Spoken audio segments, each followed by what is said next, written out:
Hello friends, basic physiology series की ये fourth video है। और जैसा कि हम लोग पढ़ रहे हैं सेल बेसिक्स।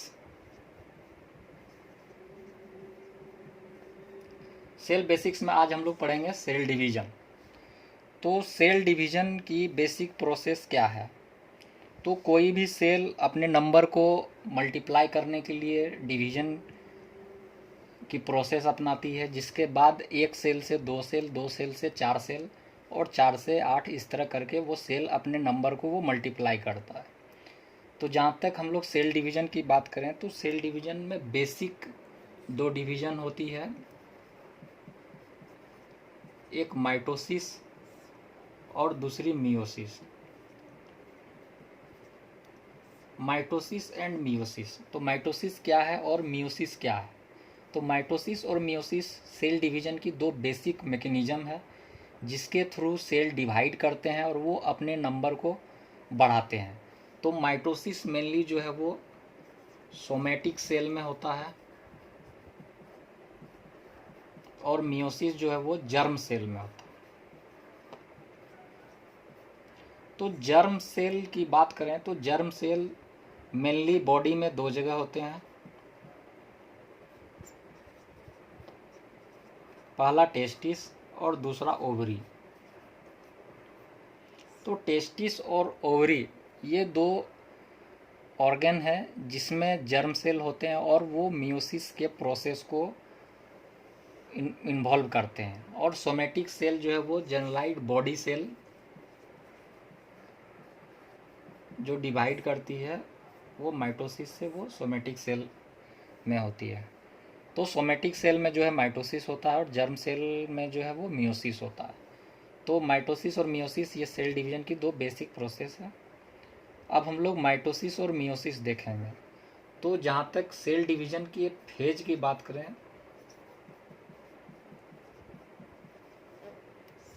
सेल डिवीज़न की बेसिक फेज चार होती है। एक प्रोफाज, एक मेटाफेज, एक एनाफेज और एक टेलोफेज।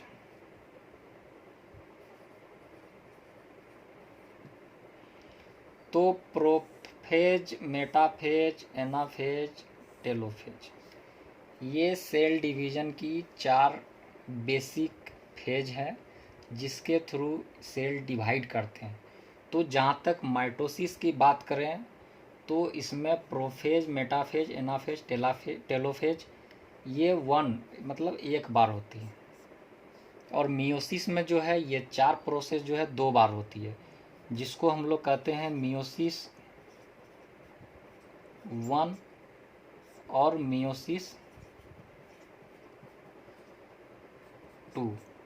तो meiosis one and meiosis two जो है वो मियोसिस की बेसिक सेल डिवीज़न की प्रोसेस है। माइटोसिस से जो है वो एक सेल, माइटोसिस से वो दो सेल बनाते हैं माइटोसिस। मियोसिस में एक सेल पहले दो सेल बनाते हैं मियोसिस वन से, और फिर मियोसिस टू में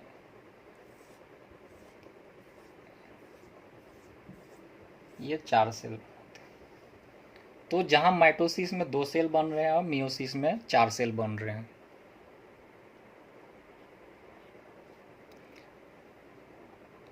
अब हम लोग आते हैं सेल साइकिल पर। सेल साइकिल, सेल साइकिल की जहाँ तक बात करें तो यह माइटोसिस की जो प्रोसेस होती है वो जिस साइकिल के थ्रू होती है उसे हम लोग सेल साइकिल कहते हैं। तो सेल साइकिल की फेज की बात करें तो इसमें मेनली चार फेज होते हैं। G0 फेज, G1, S और G2 फेज। तो चार फेज होती है, G0 phase, G1 phase, S phase और G2 फेज। ठीक है। तो G0 को कहते हैं हम लोग quotient phase,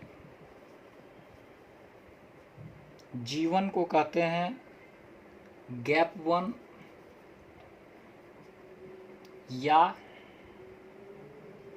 pre synthetic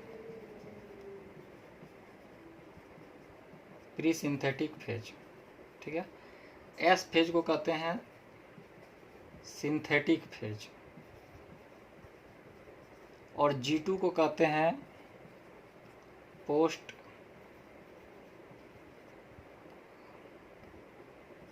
synthetic phase, ठीक है।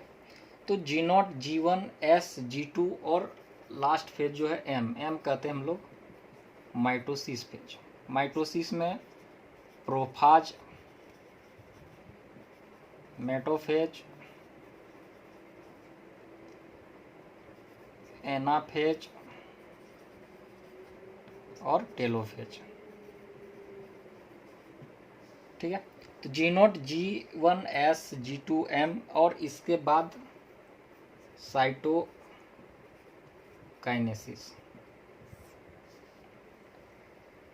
तो quotient phase, pre synthetic phase, synthetic phase, post synthetic phase, mitosis. तो सिंथेटिक फेज जो है ये सबसे इम्पोर्टेंट है।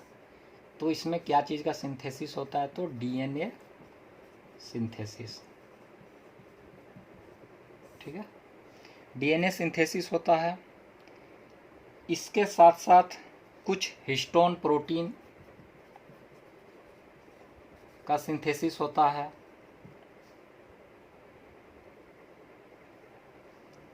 और माइटोसिस में सेल नंबर डबल हो जाते हैं, ठीक है। तो G1 और G2 जो होता है वो रेस्टिंग फेज होता है, क्योंकि इसमें सेल कुछ भी एक्टिविटी नहीं करता है। ये एक तरह का रेस्टिंग फेज है। और S और M जो है ये एक्टिव फेज है। तो रेस्टिंग फेज क्या है और एक्टिव फेज क्या है? तो रेस्टिंग फेज कहते हैं कि हम लोग कि सेल इसमें रेस्ट में है, कोई एक्टिविटी नहीं कर रहा।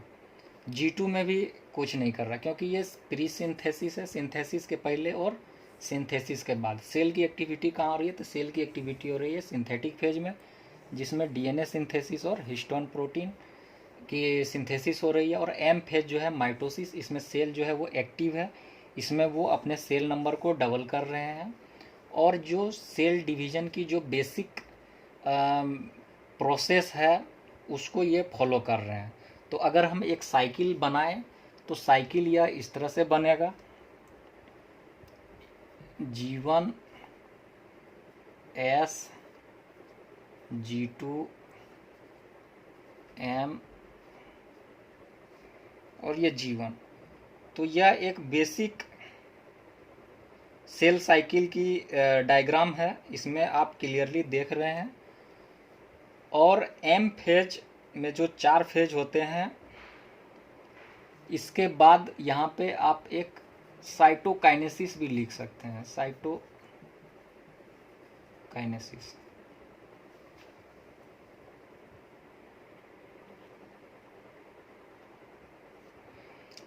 तो सेल साइकिल की ये बेसिक इमेज है। इसमें हम लोग देखेंगे कि सेल साइकिल में 2 फेज होता है बेसिक, एक सेल डिवीजन फेज और एक इंटरफेज।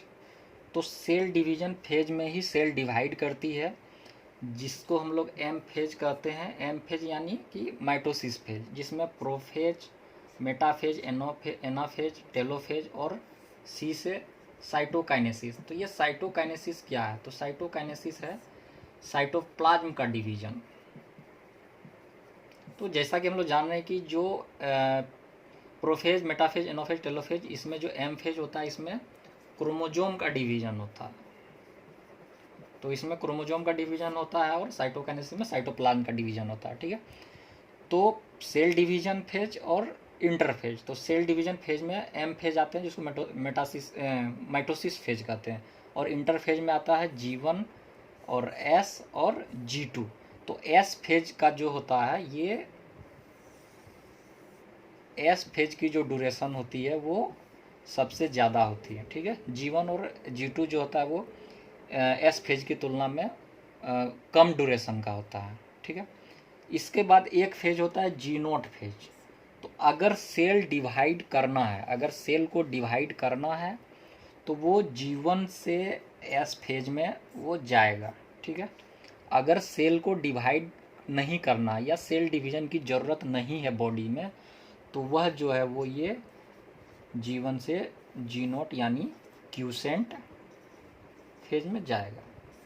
तो फ्रेंड्स, इस वीडियो में हमने देखा कि सेल डिवीजन की बेसिक मैकेनिज्म क्या है, माइटोसिस और मियोसिस, और सेल साइकिल क्या है।